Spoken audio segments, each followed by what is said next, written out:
Tuhan dapat saja menghapus semua umat manusia yang berada di bumi ini. Tapi Yesus telah mencegahnya demi seluruh umat manusia. Nah, pertanyaan saya pada Anda adalah, Anda telah menyampaikan kepada saya bahwa dalam Islam, mereka dapat cenderung untuk berbuat dosa. Ya, benar. Benar? Ya. Beban dari dosa adalah kematian. Ya. Benar? Apakah juga seperti itu bagi seorang Muslim? Karena saya dapat mengatakan kepada Anda bahwa tidak ada yang di dunia ini yang tidak pernah berbuat dosa. Benar. Maka beban dari dosa ini adalah kematian. Benar? Jadi, akankah kita seperti itu? Sekarang, adakah yang merupakan pengampunan dari Tuhan? Apakah dia mampu mengampuni? Ya, dia telah mengampuni. Ya, dia telah memberi ampun. Apakah dia memberi ampun? Ya, itu benar. Itu benar. Jadi sekarang kita bicara pelan-pelan ya. Baik. Sekarang, tadi Anda mengatakan bahwa contoh-contoh ini, apakah ini terjadi dalam Islam? Saya mengatakan ya, tentu terjadi. Iya, Kita bukanlah malah. Iya. Ya kan? Tapi sekarang, sampai tingkat seberapa kalian tahu ada banyak negara-negara kalian memiliki 25 juta kaum homo? Kalau begitu 20 juta. Bukan begitu maksudku. Atau bisa saya katakan 10 juta? Bukan itu maksudnya. Bagaimana? Kalau bisa saya bertanya kepada Anda, kita sedang membicarakan soal tentu saja mereka. Tunggu. Iya, dengarkan aku dulu. Tapi sekarang, mari kita lihat tingkat kejahatan yang terjadi di Washington DC Oh ya? dalam waktu seminggu. Oh ya? Pemerkosaan, perampokan. Angka tersebut dari jumlah pembunuhan, pemerkosaan, perampokan sebanyak itu tidak terjadi di Saudi Arabia, ya kan? Ya, saya mengerti itu. Dalam waktu setahun. Sehingga sekarang dapat kalian lihat terdapat perbedaan yang relatif terjadi. Tipe dari program yang telah kalian lewati, kalian membaca buku jenis ini, Incas di Amerika telah menjadi proporsi yang endemik. Dan orang-orang Inces yang berhubungan dengan Dan sekarang tidak hanya di Amerika, ya kan? Tunggu, benar kan? Ya. Ketika kalian terdapat adanya 25 juta fenomen dari 250 juta itu sebagai suatu ukuran adalah terlalu besar sekali. Dan juga tercatat sekitar 7 juta orang, apa sebutannya, yang kecanduan berjudi, kecanduan seperti kecanduan obat, seperti pada minuman keras, dan ada 7 juta kan? Sekarang kalian memiliki problem, yaitu problem yang unik. Benar? Dan kalian memiliki negara unik yang terlahir Kristen dan menurut seorang yang bernama Billy Graham. Billy, waktu seminggu dalam Kristen. Tunggu. Menurut Billy Graham, terdapat 75 juta orang terlahir sebagai Kristen di Amerika. Yang terlahir menjadi Kristen ini, saya rasa kalian adalah Ya, saya termasuk. Baik. Ya, oke. Baiklah, dengan begitu dari banyak yang terlahir sebagai Kristen tersebut, terdapat beberapa yang inces. Tidak seperti itu. Ya, tidak. Seharusnya kalian memang tidak seperti itu. Antara kalian dan yang lain tidak ada perbedaannya. Dan kalian bilang bahwa kalian terlahir kembali dengan kata lain. Kalian adalah yang lebih mengerti hal ini. Tidak. Saya mengenali sifat saya yang berdosa dan kebutuhan saya adalah penyelamatan. Benar, tapi sekarang faktanya adalah kalian tidak sama seperti yang lain. Kalian tidak akan melakukan incest dengan anak perempuan kalian. Kalian tidak akan melakukan incest dengan saudara perempuan kalian. Kalian tidak akan melakukannya dengan saudara perempuan kalian. Iya. Jadi kalian memiliki tendensi untuk menjadi orang yang lurus dibandingkan dengan yang lain. Apakah saya benar? Jadi orang yang tidak dilahirkan kembali, yang tidak peduli, yang hanya datang ke gereja sekali-sekali saja, memiliki tingkat level yang sangat berbeda dengan kalian. Karena kalian telah secara konstan berulang kali diingatkan tentang hukum-hukum Tuhan. Dan kesadaran yang mengingatkan kembali bahwa orang ketiga dalam Trinitas adalah Roh Kudus. Tinggal mendiami di dalam hati saya. Yang menjadi perbedaan besar itu adalah suatu hal yang menjadi perbedaan besar. Ya, jadi sekarang kalian memiliki ruh dari Tuhan di dalam diri kalian. Sekarang, apakah itu telah memenuhi dirimu atau masih ada campuran lain sedikit di dalam dirimu sehingga kalian masih dapat dirasuki oleh iblis? Kalian memiliki Roh Kudus yang mengisi dirimu. Ini adalah yang saya pertentangkan, bahwa kalian terpenuhi oleh Roh yang suci. Apakah kalian pernah mendengar hal yang semacam itu? Ya, jiwa yang memenuhi. Jadi, sudahkah kalian telah dipenuhi? Yang aku mengerti, roh tidak akan memenuhi dirimu kecuali jika obat. Sudahkah dipenuhi? Ya, jadi melalui kepatuhan dan telah terpenuhi. Ya, melalui kepatuhan pasti terpenuhi. Ya, Terpujilah Tuhan. Haleluya. Jadi sekarang setelah roh memenuhi diri kalian, tidak ada tempat lagi untuk dimasuki iblis. Begini saja contohnya, jika botol ini sudah dipenuhi oleh air, tentunya Anda tidak dapat menambah air jenis yang lain ke dalam botol ini, bukan? Apakah saya benar? Ya, itu benar. Jika roh memenuhi diriku, tidak ada tempat bagi setan atau iblis untuk dapat memasuki. Tapi bagaimana caranya? Itu telah memenuhi dirimu kan? Jika Anda mengerti bagaimana cara iblis bekerja, setan bekerja. Tidak. Anda telah terpenuhi kan? Dan apakah kalian telah terpenuhi oleh jiwa? Ya. Jika Anda telah terpenuhi oleh jiwa, maka tidak ada tempat lagi untuk iblis masuk. Dan jika Anda Benar. telah terpenuhi, Anda telah terpenuhi oleh jiwa, maka tidak ada lagi tempat untuk setan atau iblis. Biarkan kami terus berada di balik perlindungan Allah. Tidak. Tunggu dulu sebentar. Jika roh atau jiwa telah memenuhi diri kalian, telah memenuhi diri kalian. Jika setan iblis tidak bisa memasuki diri kalian, jadi mereka tidak bisa menggoda kalian, bukan? Jadi mereka tidak bisa menggodakan. Apakah Anda bisa bermaksud menggoda? mengatakan bahwa Bagaimana? manusia tidak dapat digoda? Kalau begitu biarkan saya bertanya. Tidak. Saya bisa digoda oleh iblis. Saya bisa Saya digoda. beritahu pada Anda. Kita percaya bahwa Yesus telah dipenuhi. Apakah Anda percaya Yesus Kristus telah terpenuhi? Anda percaya Yesus telah terpenuhi? Tidak, karena dia telah mengalahkan iblis. Tapi apakah iblis berhasil mempengaruhi dirinya? Itu berarti dia memiliki kesempatan. Dia memiliki jangkauan bagi iblis untuk mencoba mempengaruhi dirinya. Dia memiliki jangkauan kesempatan bagi setan iblis untuk mencoba meraih. Tapi setan tidak berhasil menguasainya. Tapi itu berarti dia telah membiarkan iblis untuk mencoba meraihnya. Ya kan? Dan jika suatu saat setan dapat mengangkat kalian sesaat, dan pada saat itu, maka kalian telah jatuh. Kalian telah hancur. Kalian telah membiarkan setan membawa Anda ke punya gunung yang tinggi dan memperlihatkan pada kalian kerajaan dunia dan mengatakan kepada kalian, setan iblis berkata memberitahukan kepada kalian, yaitu jika kalian mau mengikutiku, menyembah diriku, akan kuberikan semua kerajaan dunia. Kami akan menentangnya. Iya kan? Tidak, tunggu sebentar. Akan kuberitahu pada kalian semua. Sekarang, bukankah seharusnya ini sebuah kepunyaan Tuhan? Semua hal benar tersebut seharusnya adalah miliknya? Ya? Semua yang ada di kerajaan dunia ini seharusnya milik Yesus. Ya, itu benar. Ya. Itu bagaikan setan menawarkan pada kalian sesuatu yang merupakan milik kalian. Semisal contohnya, saya menawarkan pada kalian, lihat, jika kalian menyembah diri saya, maka kitab Injil yang ada dalam tangan kalian itu akan saya berikan kepada kalian. Itu berarti ada yang salah pada diri kalian. Dan saya mengatakan, jika kalian menyembah saya, saya bilang, kacamatamu akan saya berikan padamu. Menurut saya ada yang tidak beres dengan kalian, karena itu adalah milik dari kalian sendiri. Bagaimana saya menjanjikan hal tersebut kepada kalian, kecuali bila saya menawarkan benda yang lain yang saya berikan pada kalian. Tapi barang yang kalian saya tawarkan pada kalian, itu sama sekali tidak masuk akal. Jadi manusia mengizinkan dirinya menurut Anda untuk digoda.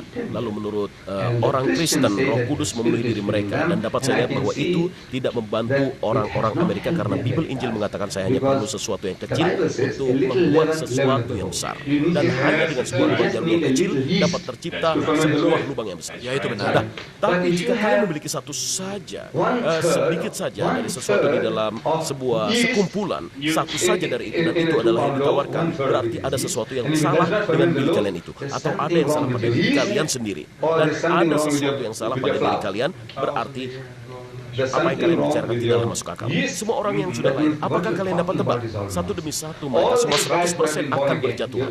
100%. Ya, jenius strada. Apakah kalian tahu apakah itu? Jim Becca terlahir sebagai Kristen. Martin Wolman, Reverend, apakah kalian dapat tebak? Tapi sudah dikatakan kepada kami, telah diberitahukan kepada kami dari Tuhan. Apa Anda punya kitab Injil juga? Ya, baiklah, silakan. Matius. Ya, baik. Tolong beritahukan kepada saya. Ya, itu menceritakan tentang diri Anda. Ayat tersebut mengacu kepada diri Anda. Bukan kepada saya saja. Ya. Tapi aku rasa bahwa Anda ini adalah kepada seluruh dunia. Tidak. Itu tidak sesuai dengan itu. Itu menceritakan tentang diri Anda pada hari kiamat. Ketika Yesus datang kembali untuk kedua kalinya, maka kalian akan berkata, Tuhan, bukankah kami telah berbuat demi nama-Mu dan mengusir setan demi-Mu dan mengadakan banyak mukjizat demi nama-Mu juga? Yesus selalu berkata. Lalu kemudian saya akan berterus terang kepada mereka, saya tidak pernah mengenal kalian. Ya kan? Dia akan berkata, saya tidak pernah mengenal kalian. Sekarang ialah dari hadapanku, pergilah kalian pelaku kesalahan. Dengan kata kalimat kasarnya, pergilah kalian sampah, kalian adalah sampah. Bahkan saya tidak mengetahui kalian. Sekarang saya bertanya kepada kalian, dan tampaknya kalian orang yang cukup pandai. Saya bertanya pada kalian, pada saat kiamat nanti, ketika kalian datang kepadanya dan berkata, Tuhan, bukankah kami telah melakukan atas namamu, dan atas namamu juga kami telah banyak berkarya? Yesus selalu berkata, pergilah, dan sampah, saya tidak mengenal kalian. Enyahlah dariku. Jadi saya sekarang bertanya kepada kalian, apakah orang Yahudi akan berkata seperti itu kepada Tuhan Yesus? Tidak, tentu saja tidak. Apakah orang Islam akan berkata seperti itu kepada Yesus? Ya, tidak mungkin. Ya, tentu saja tidak. Siapa yang akan berkata seperti itu? Kalian bukan. Kalian adalah yang akan mengatakan seperti itu. Anda semua. Dan Yesus akan berkata kepada kalian, enyahlah dariku, kamu sekalian sampah, pembuat kejahatan. Aku tidak pernah mengenal kalian sama sekali. Tidak, jangan bicara seperti itu. Bacalah, Anda sudah membaca Matius ayat 7. Iya, tapi dia mengatakan bahwa kepada mereka yang memanggil atas namamu, tetapi banyak yang lain memanggil atas namamu. Bahkan contohnya Islam, Muslim menyebut atas namanya. Tidak ada yang memanggil seperti itu. Kalian menyebutnya dengan nama Allah. Benar kan? Siapa Allah? Ya, Tuhan Anda. Tuhan Anda. Tuhan Maha Besar. Benar. Itu adalah Tuhan Maha Besar. Iya. Tapi itu sama kan? Itu adalah namanya. Begini, begitulah maksudnya. Banyak yang memanggil namanya dengan berbeda-beda. Semuanya memanggil berbeda-beda. Bukan Yesus. Ini adalah Yesus. Kalian memanggil Yesus sebagai Tuhan. Ya. Itu benar. Anda memanggil sebagai Tuhan. Ya. Kalian memanggil Yesus sebagai Tuhan, dan karena Yesus itu bukan Tuhan. Oleh karena itu dia berkata, enyahlah daripadaku, kamu sekalian membuat kejahatan. Aku tidak pernah mengenal kalian. Tuhan adalah Bapa yang berada di surga. Dia adalah Tuhan. Dialah Tuhan, bukan saya. Semenjak kalian telah menjadikannya sebagai Tuhan, oleh karena itulah dia berkata, enyahlah kalian, pergilah kalian semua di dunia ini, karena kalian adalah sampah pembuat kejahatan. Jadi, sekarang mengenai hari ini, Anda mengucapkannya beberapa kali. Kalian mendengar haleluya tersebut. Ya, benar. Sekarang saya bertanya, apa itu haleluya? Sebuah pujian. Apa maksud artinya? Ya, sebuah pujian. Tidak. Saya bertanya, apa artinya? Anda mendengar katanya, Alleluia. Allah. Anda mendengar kata Allah? Alleluia. Alleluia. Ya Allahu. Ini adalah namanya. Kalian tahu, di dalam kejeniusan dari bahasa barat kalian, bahasa kalian, kejeniusan dari bahasa barat kalian menggunakan penjelasan tanda seru di akhir perkataan. Kalian menyerukan contohnya fire, tembak. Seandainya kalian menuliskannya, kalian menulis tembak, lalu setelah itu sebuah tanda seru. Kalian berseru stop, STOP, stop. Lalu setelah itu tanda seru. Itu adalah kejeniusan dari bahasa kalian. Di dalam bahasa Ibrani dan bahasa Arab, kami menggunakan kata seru pada awal kalimat. Kami mengucapkan ya akhid, ya ahyaku, ya ummi, ibuku, ya Allah, Allah. Kami mulai dengan ya. Kalian mengakhiri dengan ya, tanda seru. Jadi Alleluia berarti ya Allahu, ya Allahu, ya Allahu, ya Allahu. Itu adalah apa yang kalian ucapkan. Jadi setiap kali mengucapkan hal itu, Anda menyebut nama Allah. Karena Allah tidak berarti tidak terdengar seperti Yahwa, tapi terdengar seperti kata Allah. Yesus ketika sedang disalib seharusnya mengucapkan kata-kata itu, meneriakannya dengan suara yang keras. Elai, lema sebabnya. Lalu, sekarang saya bertanya, apakah itu terdengar seperti Yahwa lama sabachthani begitu? Apakah begitu? Benar seperti itu? Tidak, saya tidak tahu. Kamu? Tidak, saya tidak memiliki pengetahuan tentang hal tersebut. Tidak. Tapi kalian memiliki kitab Injil yang mengenai para saksi mata Yahwa, dan lebih menerima kitab Injil tersebut daripada yang dibawa oleh orang ini. Benar. Jadi sekarang dia memberitahu kalian bahwa nama dari Tuhan adalah Yahwa. Ya, Yehova. Apa Anda pernah mendengarnya? Itu adalah apa yang mereka ucapkan. Mereka menyebutnya Yehova, para saksi Yehova. Ya, yang satu lagi dia menyebutnya Yahweh. Mereka menyebutkan bahwa mereka Yehova. Kami tidak menyebutkan Yahweh. Mereka menyebutnya para saksi mata Yehova. Iya. Jadi, saya bertanya pada mereka, ketika Yesus meneriakkan nama Lema Sabachthani bagi kalian, para saksi Yehova, apakah bagi kalian itu terdengar seperti Yehova Lema Sabachthani begitu? Tidak, kecuali telinga terganggu. Ya, apakah itu terdengar bagi kalian sebagai Abba Lema Sabachthani? Abba memiliki arti ayah? iya benar, Abah. Apakah itu terdengar seperti itu? Tidak. Sekarang, dengar Eli Lema lema sabaktani di dalam bahasa Yahudi, Allah lema sabaktani, dalam bahasa Arab Elai lema sabaktani, Allah lema sabaktani. Terdengar miripkah? Bahasa Arab dan Hebrew terdengar mirip? Ya, jadi kepada siapa dia berteriak minta tolong? Dia tidak meminta kepada Jehovah atau kepada ayah bapakku aba-aba. Dia berteriak kepada Allah di dalam bahasa Yahudi. Di dalam bahasa Yahudi inilah yang terdengar seperti itu. Kalian tahu di dalam bahasa Arab inilah yang terdengar. Bahasa Arab dan Hebrew adalah bahasa yang saling bersaudara. Mereka hampir sama identik. Jadi ketika kalian mengucapkan Alleluia, kalian menyebutkan Ya Allahu, ya selamat bagi kalian. Sebenarnya kalian tidak melupakan namanya. Kalian tidak melupakan namanya. Di dalam kitab Injil kalian ada di dalam sana. Di dalam buku Revelation bab 19, Alleluia ada di dalam sana. Elai ada di dalamnya. Tapi kata Yehovah tidak ada di sana. Apakah kalian tahu tentang hal tersebut? Di dalam 27 buku dari Perjanjian Baru tidak ada satu pun yang menyebutkan Yehovah. Ya, tidak ada Yehovah. Benar. Kalau begitu siapa yang bertanggung jawab atas naskah tersebut? Jika Tuhan yang Maha Kuasa namanya disebutkan di dalam 27 buku tersebut, itu adalah ungkapan dari namanya yang sebenarnya. Itulah maksudnya, dia menyirahkan di dalamnya. Dia malu atas namanya sendiri, sehingga di dalam ke-27 buku tersebut, dia tidak memberitahukan namanya sebagai Yehovah. Apa kalian tahu tentang tersebut? Ya. Benar. Kalau begitu, dari mana kalian memperoleh kata-kata ini? Bagaimana caranya kalian tahu tentang kata-kata tersebut? Kalian lihat orang Kristen sekarang mengeluarkan agama dari Haleluya, dari pemberkatan. Kalian tahu, kalian akan dibaptis apapun, siapapun kalian, dari gereja mana Anda berasal. Sekarang dari mana? Anda berasal dari mana? Iya, saya orang Kristen. Kalau Anda dari mana? Iya, saya dari gereja. Kalau saya dari Ellen G. White. Ya, Anda pernah dengar? Nyonya Ellen G. White, saya tahu peramal Anda. Saya pernah membaca tentang sang peramal yang hebat sekali. Saya tahu tentang kutipan darinya, kutipan tentang Injil, yang mana kitab Injil itu muncul, bagaimana orang-orang kalian tahu. Mereka berguna untuk mengubah kata-katanya. Nyonya Ellen G. White, apa komentarnya tentang kitab Injil kalian yang sekarang sedang kalian bawa? Versi King James. Apa yang dikatakan oleh Nyonya Ellen G. White di dalam? Ya, di dalam bukunya yang menginspirasikan jilid ketiga, apa yang diucapkan tentang tulisan kitab Injil itu apa? Tentang bagaimana cara mereka mengubah kata-katanya dan bagaimana caranya mereka mengubah ekspresi untuk membuat menjadi lebih jelas. Apa yang jelas itu menjadi tidak ambigu lagi. Semua ini telah terdapat di sana kan? Tapi itu dapat terjadi pada Al-Quran. Ya, pada saat Anda menerjemahkan ke dalam bahasa Inggris atau Spanyol, dapat juga hilang. Hal itu terjadi pada saat menerjemah kitab ini. Ya, tapi sekarang tidak ada seorang muslim pun yang akan mengatakan pada kalian bahwa terjemahan itu adalah kata-kata. Tunggu sebentar. Mari kita kembali kepada permasalahan Yehovah ini. Ini adalah hal yang sama. Sebentar, Anda mengatakan tentang penerjemahan yang salah. Mari kita kembali pada apa yang dikatakan peramal. Mari kita lihat apa yang Nyonya Ellen G. White katakan. Ya, sebentar. Karena kebetulan kata Anda berasal dari gereja ketujuh.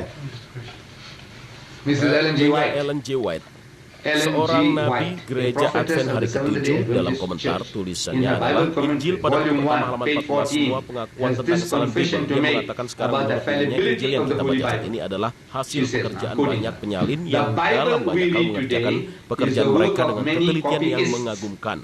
Sebagian besar tapi tidak semua dengan ketelitian yang mengagumkan. Tapi penyalin-penyalin ini tidaklah sempurna dan Tuhan merasa tidak layak untuk menjaga mereka.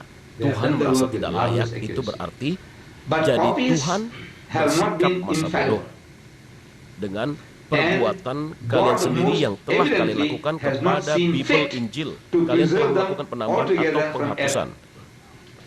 Nah, dari kitab Injil dan sekarang lebih buruk lagi. Kalian lihat di sana, dan itu adalah penyakit yang terus saja berlanjut. Tapi tidak demikian dengan Al-Quran.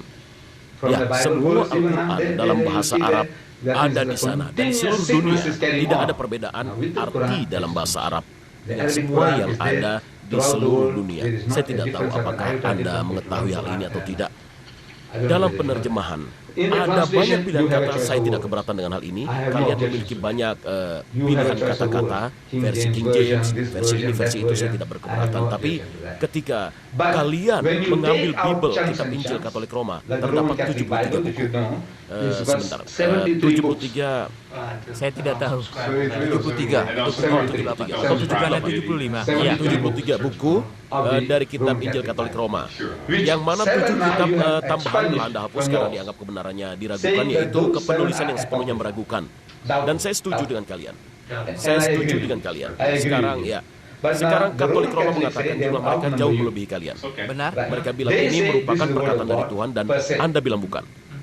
karena terdapat 7 kitab yang meragukan buatan. Nah, sekarang kalian bilang ini adalah perkataan Tuhan, kan?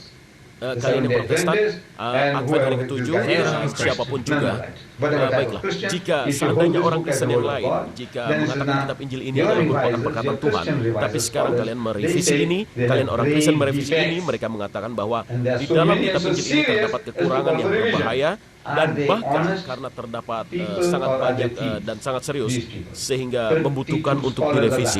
Apakah mereka, orang-orang yang jujur atau mereka maling, orang-orang 32 sarjana dari peringkat yang tertinggi dibantu oleh komite penasehat yang mewakili 50 golongan yang bekerja sama, mereka telah menyalahkan ini. Saya tahu kepada siapa yang percaya. Anda pegang karena memiliki kekurangan atau kerusakan yang sangat berbahaya, dan kekurangan tersebut telah mereka buang keluar. Sekarang mari kita lupakan hal tersebut untuk sementara. Jika mereka menganggap Tuhan adalah manusia atau gajah atau monyet atau ular, itu adalah tingkatan dari agama kalian. Tidak. Jika kalian menganggap Tuhan adalah monyet atau keledai, itu adalah tingkatan dari kepandaian kalian dan tingkatan dari agama kalian.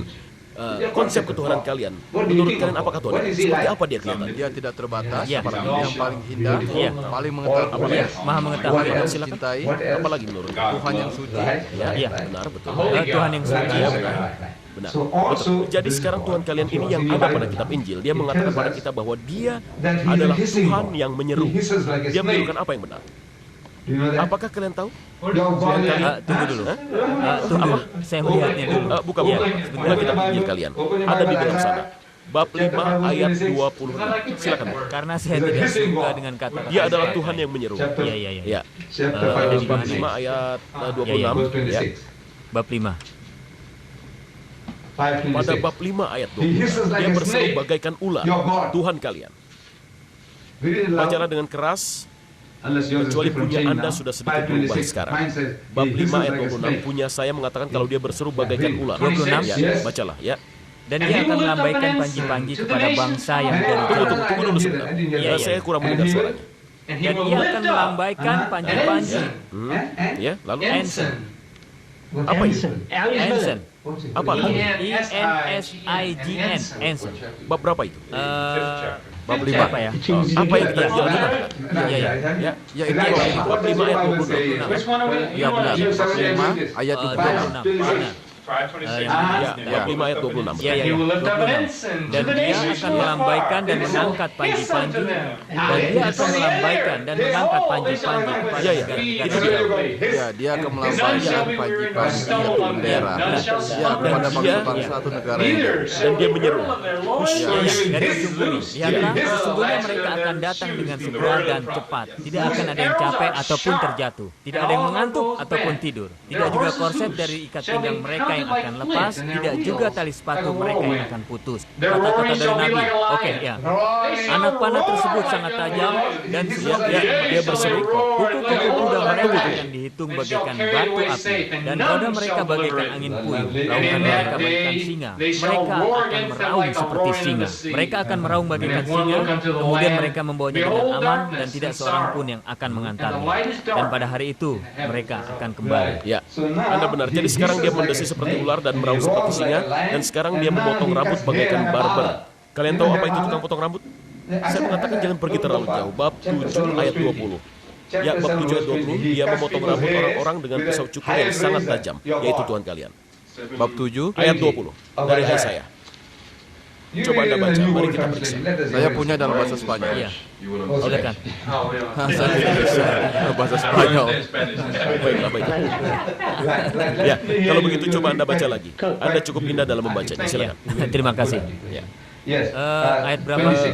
Ayat 26. Ayat 20. Maaf. Ayat 7. Ya, saya salah baca tadi. Pada hari yang sama itu Tuhan, Lord, akan memotong dengan pisau cukur. Apakah yang Anda maksud dengan Lord di sini? Yesus Kristus Ya, atau dengan Tuhan? itu dari seberang. Iya. Ada apa? Apakah Lord adalah Tuhan? Ketika Anda mengatakan Lord, apakah di dalam kitab Injil Anda yang dimaksud adalah Tuhan? Atau hanya guru atau orang yang lain? Iya. Coba. Tentu saja Lord adalah Tuhan. Ya, benar. Jadi di sini adalah Tuhan yang maha besar dengan pisau cukur yang dipinjam, dia akan mencukur. Ya, Ya. lanjutkan. Dengan begitu, dari seberang sungai Efrat yaitu Raja Asyur. Ya. Tuhan akan mencukur kepala, bulu rambut, bulu kaki, bahkan pisau itu akan melenyapkan janggutnya juga. Datang hari itu ketika manusia akan memberinya makan, memelihara seekor sapi yang muda dan 2 ekor domba.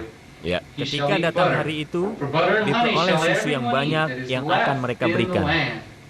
Dia akan makan mentega karena setiap orang makan yang tertinggal dari daratan. Datang hari itu ketika semua tempat di mana ribuan tanaman merambat dan dia akan hal yang saya ingin Anda sekalian perhatikan adalah bahwa dia akan mencukur, memotong rambut di kepala kalian dan janggut kalian dan rambut atau bulu di kaki kalian. Siapa? Tuhan yang Maha Kuasa, Tuhan kalian. Dia bekerja sebagai tukang cukur sekarang. Menurut saya, Tahu kan, Barbar? Tuhan tukang cukur. Tuhan kalian menjadi tukang cukur dengan pisau cukur yang disewa. Dia bahkan tidak punya pisau cukurnya sendiri. tapi Coba jelaskan, saya ingin kalian menjelaskan. untuk satu hal, Tuhan mencukur dan memotong rambut kalian dari kepala dan janggut kalian. Coba jelaskan. Ya, itu saja. Saya bertanya pada bicara dulu. Saya menghormati antusiasme Anda, tapi tolong biarkan saya bicara. Saya ingin bertanya pada Anda. Saya ingin kalian untuk menjelaskan jika kalian bisa apa?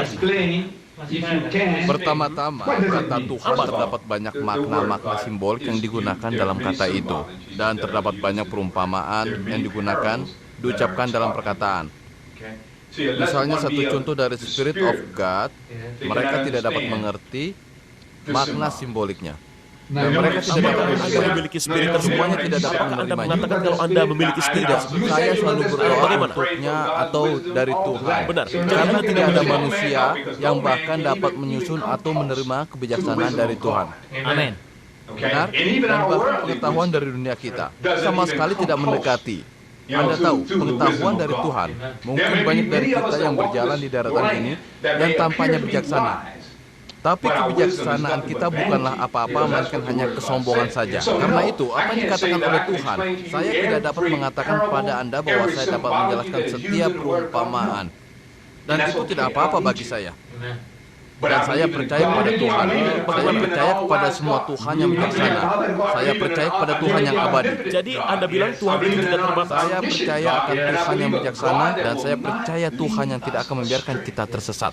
Dia Maha Kuasa. Tidak terbatas, bukan? Yang Maha Kuasa. Iya, dia Maha Jadi Kuasa. dia dapat melakukan apapun juga sesuka dia.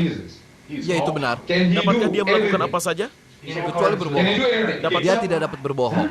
Dia tidak dapat berbohong. Dia tidak bisa. Iya, tidak bisa. Tapi dapatkah dia melakukan apa saja? Dapatkah dia menguasai orang-orang? Dia dapat menaklukkan jika dia mau. Benar. Dan jika dia gagal, jadi persenjataan kalian yang bekerja. Jika dia gagal dan tidak berhasil terhadap Amerika karena persenjataan super sebagai contohnya, dia seharusnya menolong kita, kalian tahu. Tuhan yang Maha Kuasa sebagai contohnya. Tapi sekarang Tuhan sendiri, dia gagal untuk berhasil terhadap Amerika karena mereka memiliki senjata super dan mereka punya super tank. Nah, dalam hal ini kalian tahu, dia tidak Maha Kuasa. Dan kalau jika itu adalah situasinya, Tuhan berada di sisi kita. Dan dia mau membantu kita. Dan dia mengatakan, saya akan membantu kalian. Pada akhirnya kita akan menjadi tidak takut. Dan alasan yang diberikan pada buku Anda adalah karena pihak lawan memiliki persenjataan yang lebih kuat. Jadi mereka mengatakan, lihat, Tuhan ini tidak Maha Kuasa. Apakah saya benar? Oh tidak, Tuhan Maha Kuasa. Baik. Jadi sekarang kalian memiliki kesabaran, saya akan tunjukkan pada kalian. Silakan, akan saya tunjukkan. Mark bab 10 ayat 27, juga Matthew bab 19 ayat 26. Bagi Tuhan tidak ada yang tidak mungkin, karena dengan bersama Tuhan semua hal adalah mungkin. Kalian pasti pernah membacanya. Ya benar, itu pasti. Bagi Tuhan semua hal mungkin. Apakah kalian ingin mengeceknya sekarang? Oh tidak, Ya, jangan. Silakan selesaikan pembacanya. Baiklah.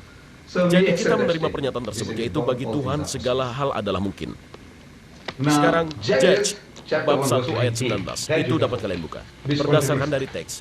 Buku Judge bab 1 ayat 19.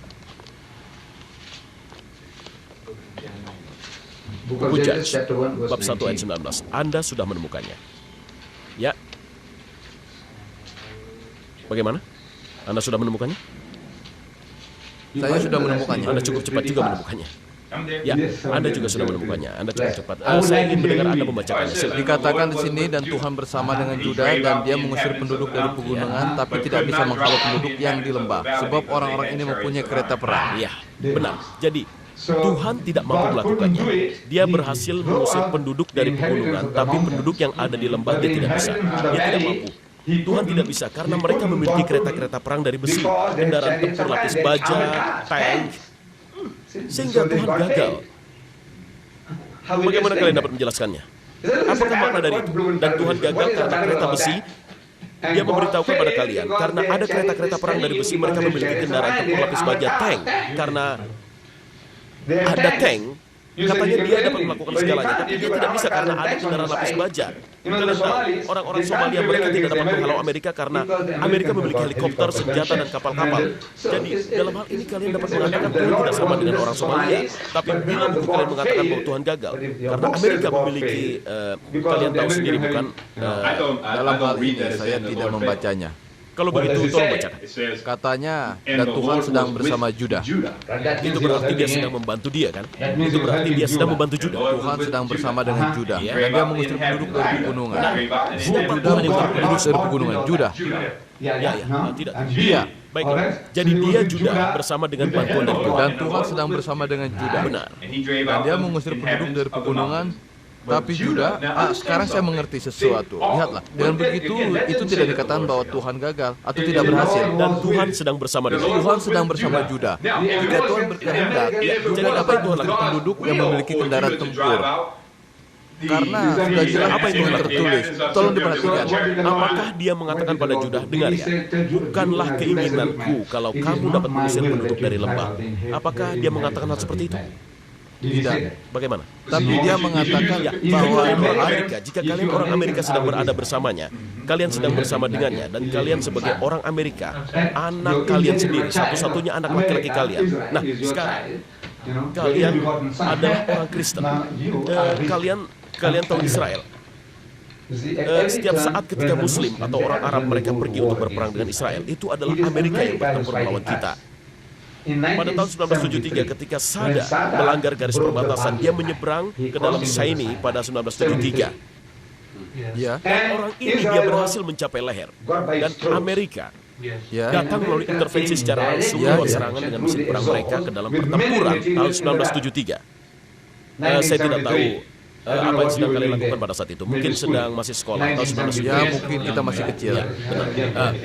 Pada tahun 1973 dengan kekuatan utama mereka dan sebuah mesin mereka masuk ke dalam pertempuran terhadap pasukan Arab, dan pasukan Arab dikalahkan. Sekali lagi benar. Jadi saya bilang sekarang, kalian lihat bahwa karena Amerika, Israel memiliki keuntungan yang lebih baik dibandingkan terhadap kita, disebabkan oleh karena Amerika. Hal yang sama sekarang kalian sedang bersama Israel, tapi jika kalian gagal, kami akan bilang Amerika gagal. Amerika gagal dengan Yahudi. Karena kalian sedang bersama dengan mereka.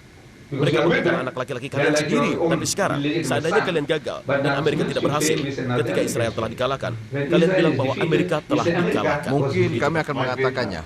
Ya, Jadi Anda akan mengatakan Tuhan telah gagal. kalian akan mengatakan, seandainya kalian, Amerika telah dikalahkan. Iya, Anda telah mengatakan Tuhan telah gagal. Kan? Jadi, jika Tuhan bersama dengan kalian dan dia membantu kalian untuk mengalahkan satu, tapi dia tidak membantu kalian untuk mengalahkan yang lainnya, itu berarti Tuhan gagal. Iya, itu bisa saja dan mungkin juga tidak. Itu adalah apa yang dikatakan oleh buku. Buku yang telah mengatakannya. Iya, benar. Ada di depannya. Itu mengatakan bahwa tidak bisa mengusir, Tidak bisa mengusir. tidak bisa mengusir, karena mereka memiliki kereta-kereta perang. Karena terdapat kereta-kereta perang dari besi. Dia telah berada di samping kalian. Tapi apabila pihak oposisi yang berlawanan memiliki bom atom, misalnya Rusia, maka kalian tidak bisa mengalahkan mereka. Itu adalah artinya Tuhan gagal. Jika Tuhan bersama dengan kalian dan kalian gagal melawan Rusia, maka kita mengatakan bahwa Tuhan gagal. Tuhan gagal, benar. Lalu kalian diberitahukan di dalam sini bahwa kalian mengatakan bahwa Dia adalah Tuhan yang Maha Pengampun. Ya, Dia adalah Tuhan yang Maha Pengampun. Iya, benar sekali. Yang memiliki rasa belas sekali. kasih. Tuhan yang Maha Kuasa. Tuhan ini yang memiliki rasa belas kasih. Kemurahan hati. Di dalam kitab Injil kalian, Dia mengatakan orang-orang untuk tidak melihat ke dalam ark. Kemudian 50.070 orang melihat ke dalam ark dan mereka dibunuh semua. Apakah itu Tuhan Maha Pengasih? Di dalam pasukan kalian, jika komandan kalian memberitakan kalian, jika komandan kalian memberitahukan pada kalian, jika ada dari kalian yang tidak mematuhi saya, kalian akan dihukum. Dan Komandan adalah orang yang pertama yang membuat salah. Mereka tidak, maaf Tuan, saya lupa. Meskipun begitu, mereka tetap mau membawa kalian ke mahkamah militer. Mereka tetap akan mengiring Anda ke sana. Jika dia mengatakan maaf kalian, dia bisa memaafkan kalian. Tapi orang yang pertama yang melakukan kesalahan tersebut, dia akan menyuruhnya untuk melakukan push up. Tidak selalu. Ya, tidak juga. Dia membiarkan 2 dan 10, 50 dan 100, 1000, 50 dan 70 orang untuk melakukan kesalahan yang sama, lalu membawanya ke mahkamah militer. Dan apakah itu adalah pekerjaan dari orang gila atau orang yang waras? Komandan kalian apakah dia waras atau sudah gila? Saya ingin tahu, apa dia membiarkan 50.070 orang Amerika untuk melakukan kesalahan yang sama, kemudian membawa mereka ke mahkamah militer dan menembak mereka semua ke dalam barisan penembak? Apakah ini waras? Apakah waras? Menurut pemikiran akal sehat kalian, apakah ini waras atau sudah gila? Apa ya? Apakah ini waras atau sudah gila? Saya tidak. Anda tidak bisa menyamakan kita dengan Tuhan, karena Tuhan tidaklah terlalu berlebihan bagi saya. Tidak. Kalian diberitahukan, kalian tidak akan pernah bisa mencapai ketinggiannya. Tidak akan pernah bisa. Tidak akan pernah. Kalian tidak akan pernah bisa mencapai ketinggiannya. Tidak bisa. Sekarang, Anda melakukan kesalahan. Dia tidak dapat mengampuninya. Dia tidak mengampuninya. Dia membuangnya dari surga. Oke? Jika dia mau, dia bisa saja. Penduduk dari Lot, mereka berbuat banyak salah. Tuhan menghancurkannya. Ya kan? Karena itu adalah jahat. Tuhan menghancurkan mereka. Sekarang, kalian pergi dan melihat ke dalam sebuah kotak. Lalu dia tidak menghentikan orang yang pertama. Karena untuk melihat ke dalam kotak itu, kalian harus pergi satu-satu berbaris. Dan satu-satu itu membutuhkan waktu berminggu-minggu untuk 50.070 orang untuk melewatinya. Melewati kotaknya dan melihatnya. Membutuhkan waktu berminggu-minggu. Dan kalian tidak bisa melewatinya begitu saja, sebab 50.070 orang begitu saja. Itu tidak bisa, itu sulit. Dan Tuhan yang Maha Besar melihat dan membiarkan semuanya 50.070 orang itu untuk melewatinya. Lalu dia membunuh mereka semua, orang-orang itu. 50.000 wanita menjadi janda, 100.000 orang menjadi yatim. Ini kemurahan hati Tuhan. Dan ini ada dalam buku Injil kalian. Bisakah Anda memberitahunya di mana itu? Ya. Terima kasih. Menarik untuk diketahui. Benar. Ada di dalam buku Samuel, ya, bab 6 ayat 19. Ya. Bab 6 ayat 19.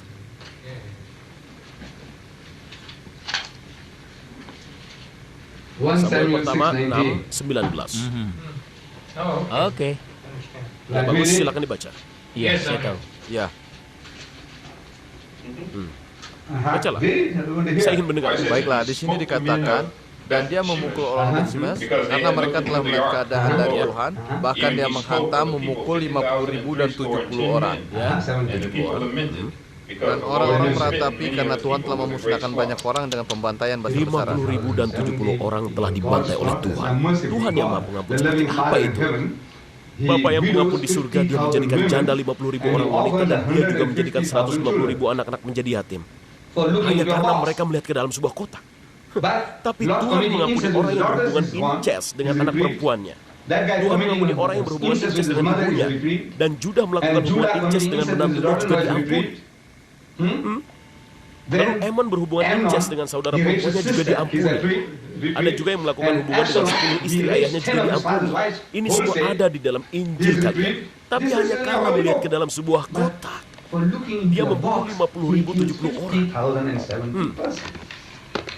Kalian menyebutnya sebagai Tuhan yang Maha Pengampun, Bapa yang Maha Pengasih dan Penyayang di surga. Inikah yang kalian sebut sebagai Bapa? Anak saya melakukan kesalahan. Anak yang pertama saya hentikan. Jika saya memberikannya instruksi, lihat ada kotak itu di sini, dan saya tidak ingin orang lain untuk melihat ke dalam kotak tersebut. Ketika kamu pergi keluar. Kalau ada yang melihat ke dalamnya, akan saya bunuh kamu. Saya serius, saya tidak bercanda. Orang pertama yang melihat ke dalam kotak itu, saya akan berteriak misalnya, John! Kemudian dia berkata, oh maaf Tuhanku, saya lupa. Dan saya adalah orang yang sadis, saya penuh dendam dan tidak bisa memaafkan. Jadi saya potong kepalanya, tapi saya menolong 50.069 orang. Apakah saya benar? Jika Tuhan membunuh orang pertama yang melihat di dalam kotak itu, jika saya membunuhnya, saya telah menolong 50.069 orang. Tapi saya adalah Tuhan yang sadis. Kalian lihat, Yang pertama melihat tidak apa-apa, lalu terlalu sedikit. Yang kedua ratusan ribuan, 5.000, 10.000, 20.000, 30.000 sampai mulut saya berair. Saya penuh dendam. Saya sudah bosan. Sampai 50.000 orang. Semua penduduk Lot. Sekarang saya bunuh mereka semua. Belas kasihan. Itu kemurahan hati kah? Cinta. Apa kita cinta? Anda beritahu pada saya sekarang. Inces dianggap baik pada buku Tuhan. Tidak ada satu kata pun yang menentang. Tidak, Inces itu tidak baik. Tapi tidak ada satu pun yang dihukum. Ya, dan Inces itu tidak baik. saya beritahu kepada kalian, tidak ada satu pun dari orang-orang itu, ayah itu dan Juda. Dia berhubungan dengan menantunya dan dia diberkati dengan menjadi leluhur dari Tuhan kalian, yaitu Yesus Kristus. Jadi tidak ada satu pun hukuman yang ada. Tidak ada satu kata pun yang tercantum pada buku itu tentang Juda. Ada tidak? Dalam buku kalian. Sekarang inilah yang Anda sekalian orang Amerika baca di dalam Injil kalian ini, dan kalian berpikir lagu seperti itu. Penganiayaan anak di dalam negara Anda telah mencapai tingkatan yang paling menakutkan. Dan orang-orang yang berhubungan dengan anak perempuan mereka sendiri, anak perempuan mereka sendiri yang baru berumur 3 atau 4 tahun. Karena makanan yang kalian makan, jika kalian makan sampah, kalian tahu mental kalian yang akan menjadi sampah. Dan jika Anda makan, jika kalian makan sampah, maka pikiran kalian juga akan menjadi sampah. Jika yang kalian baca adalah sampah, maka kalian juga akan bertingkah laku seperti sampah. Benar. Tidak masalah dengan apa yang Anda baca, sampah ataupun bukan. Sepertinya Anda memiliki hubungan dengan hasrat atau nafsu. Benar? Nah sekarang, di dalam Islam, apakah tidak ada rasa terharu ataupun hukuman atas perbuatan seperti itu? Tidak. Ada hukuman, tentu saja ada. Kalian tahu, di dalam Islam, untuk pencuri, tangannya dipotong. Dan perampokan, masuk dengan paksa, tangannya juga dipotong. Bagi orang-orang Barat dan Kristen, mereka mengeluh kepada kami bahwa kami adalah orang-orang yang tidak punya perasaan. Tuhan Anda tidak pengampun dan Tuhan yang haus darah. Ini adalah tuduhan yang dibuat oleh Amerika, Inggris, Prancis, dan Jerman. Saya telah mengunjungi negara-negara ini beberapa kali, tapi saya tidak pernah melihat seorang pun dengan tangan terpotong, dan itu belum tentu tidak terjadi, atau telah terjadi, pasti ada di sana. Tapi saya hanya belum melihatnya saja. Tapi sekarang, saya ingin kalian memberitahukan kepada saya sejujurnya. Jika ayah dan ibu kalian sedang tidur dan ada pencuri atau maling yang masuk ke rumah kalian, dan ayah kalian bangun dan menangkap pencuri itu, tapi pencuri itu terlalu kuat dan mendorong atau melempar ayah kalian, kemudian memukuli ayah kalian sampai hampir mati. Lalu ibu kalian datang dan membantu menolong ayah kalian. Ayah kalian tertolong. Lalu ayah kalian berkata kepada kalian, "Nak, potong tangan ibumu, karena telah menyelamatkan nyawanya." Lalu kalian berkata, "Ayah, apakah kamu sedang bercanda?" Saya tidak bercanda.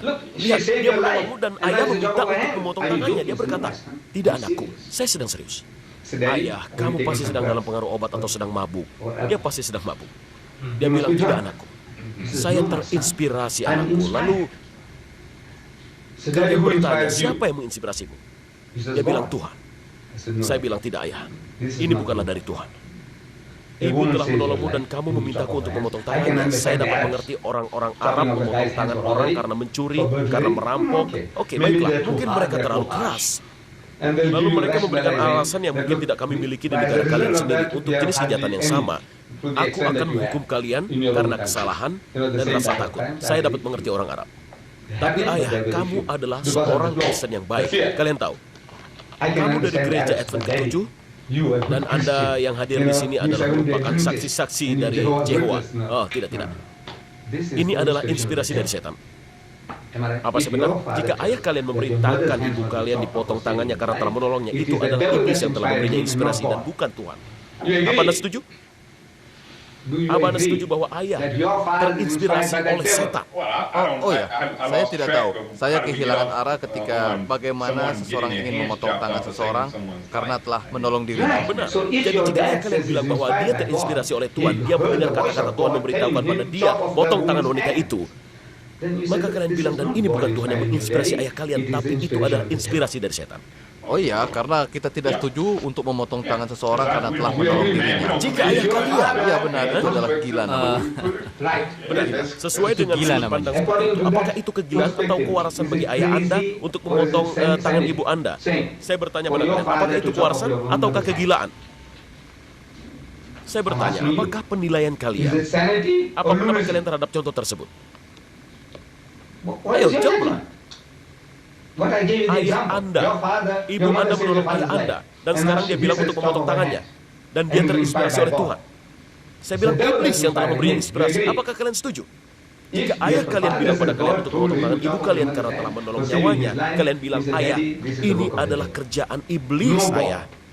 Tidak ada Tuhan, tidak ada orang yang waras yang akan memberikan nasihat-nasihat seperti itu. Apa saya benar? Cara Anda mengajukan pertanyaan, iya. Ya, benar. Dalam cara saya mengajukan pertanyaan memang benar. Setanlah yang menginspirasikan perbuatan seperti itu. Sekarang bukalah Deuteronomi bab 25. Bukalah Deuteronomi bab 25 ayat 11. Bukalah. Bukan.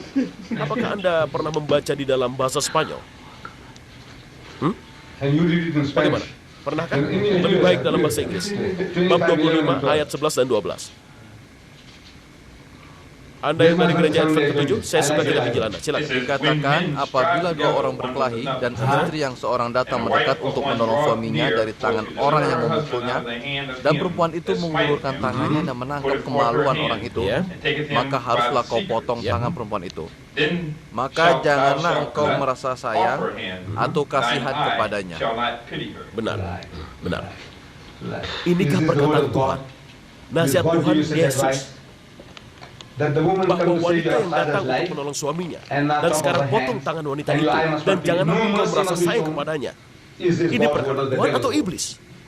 Ya, kata-kata Tuhan. Apakah Tuhan akan memberikan nasihat seperti itu? Kegilaan yang seperti itu datang dari Tuhan. Apakah dia gila? Apa Tuhan gila? Apa bapak kalian gila?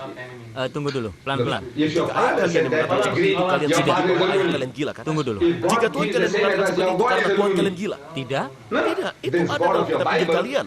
Jika dia memberikan nasihat seperti itu, berarti ini adalah nasihat iblis. Itu iblis yang berbicara, bukanlah Tuhan. Tapi Anda sendiri menerima semua yang ada di dalam kitab Injil kan? Apakah Anda menerima semua yang ada di dalam kitab Injil? Apakah Anda menerimanya? Anda menerimanya. Anda mengatakan dari awal sampai akhir bahwa itu adalah kata-kata Tuhan. Apakah itu kata-kata Tuhan? Iya, benar. Iya benar. Tuhan kan yang bicara? Iya, Tuhan yang bicara. Iya benar. Dia yang mengatakannya? Iya. Iya. Iya, itu benar. Itu terdengar waras atau gila? Kalau saya tidak. Siapa saja orang yang waras di bumi, saya mengatakan pada orang yang paling biadab di Mongol. Jika kalian mengatakan pada mereka orang ini adalah gila, orang yang menulis itu adalah orang gila. Dan kalian yang percaya pada hal itu, kalian juga gila. Kalian adalah orang yang secara mental masturbasi. Kalian masturbasi secara mental. Kalian membaca itu, kalian orang Kristen masa kini, dia adalah yang masturbasi mental. Tidak. Itu memasturbasi secara mental. Kalian membaca suatu bentuk bahasa yang sederhana, suatu kata yang paling gila, dan kalian bilang kalian masih siap untuk menerimanya sebagai kata-kata dari Tuhan. Kalian bermasturbasi secara mental. Kalian adalah masturbasi secara mental. Iya. Dan Anda juga kan? Tunggu, apa yang Tuhan lakukan pada saat itu adalah menginspirasi Musa untuk menulisnya. Kita bilang Tuhan menginspirasi Musa. Sekarang saya dapat memberikan pada Anda contoh pada bab yang sama. Sebentar. Ini adalah hukum Tuhan yang diberikan kepada Musa. Dengar. Saya akan memberikan pada Anda contoh seperti apa hukum itu. Ayat 4 dari itu. Ayat 4 dari bab 25, bacalah. Indah sekali. Baca dengan lantang. Dikatakan jika saudara-saudara Tidak. Bab 25 ayat 4. Oh, ayat berapa? Ayat 4. Saya bilang ayat 4. Ayat 4, bab 25 dari Deuteronomi. Benar. Ini sudah benar. Apa yang Anda baca? Anda mengatakan bab 25 ayat 4 yang mengatakan, janganlah engkau memberangus mulut lembu dan Janganlah Anda memberangus mulut lembu yang sedang mengering. Jadi sekarang dari depannya, engkau janganlah memberangus mulut lembu. Iya. Silakan. Saya rasa saya sedikit ingin menjalankan kaki. Oh, tidak apa-apa. Terima kasih. Dengan senang hati. Saya tolong jangan menutupi jalan atau pandangan saya. Oh Itu iya, lebih baik. Terima kasih. Jus. Terima kasih. Terima kasih banyak. Terima kasih banyak. Saya sangat menghargai pembicaraan Anda. Ya, silakan. Lanjutkan. Ya, kalian tahu, jangan memberangus mulut lembu tersebut karena lembu sedang mengering. Tapi sekarang, orang-orang yang sedang... Ada yang mau jus? Jus? Jus. Ya, saya mau apel. Sari buah apel. Ya, apel. Kalau bisa jus apel. Kalau ada. Suka sari Kalau buah apel. tidak, kalau tidak apa-apa. Maafkan saya tidak bisa bicara kalau keadaannya seperti ini. Ya, baiklah. Maaf, Anda sedang bicara. Silakan lanjutkan. Jadi lembunya orang-orang yang sedang memberangus mulut lembu sehingga mereka tidak bisa memakan jagung. Jadi Tuhan yang Maha Pengampun, Tuhan yang Maha Pengasih, yang menasihati kaum Yahudi, jangan melakukan hal itu. Biarkanlah lembu yang malang itu makan sedikit saja. Dia mencoba mengangkat sedikit jagung, lalu dia mencoba untuk memakannya sedikit gandum, lalu kemudian mencoba lagi, berilah sedikit rasa kasihan kepada lembu itu. Nah, saya dapat menerima hal itu sebagai perkataan dari Tuhan. Karena sekarang itu mengajarkan kepada kita rasa belas kasihan dan rasa kasih sayang. Tapi Anda tahu, saya juga dapat menerima apa yang kita baca dalam ayat atau bab yang lain lagi yang sebelumnya kita sedang bicarakan. Nah, mengertilah pada satu hal. Hukum yang diberikan Tuhan pada Musa lepas dari perintah Tuhan, diberikan karena kecampuran. Karena jika Tuhan memerintahkan, akan menunjukkan kepada dosa manusia. Anda tahu, jika Anda melanggar perintah ini adalah bagaimana cara Anda berdosa.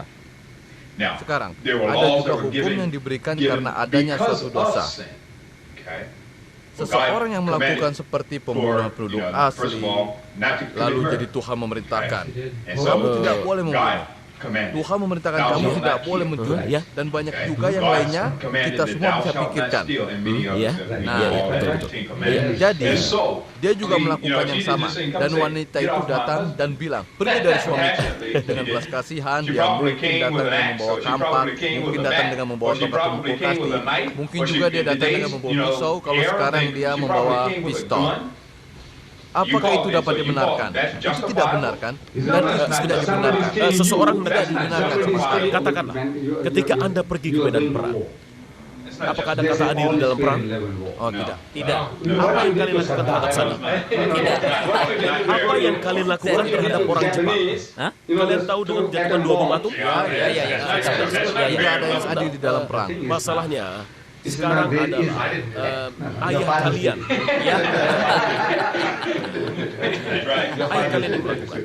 Memang ada petunjuk dan jangan melakukan itu. Kalian tahu, jutaan orang Amerika mungkin bisa mati. Jadi ini adalah keputusan yang keluar dan lebih baik mereka yang mati daripada rakyat yang mati. Itu adalah masuk akal.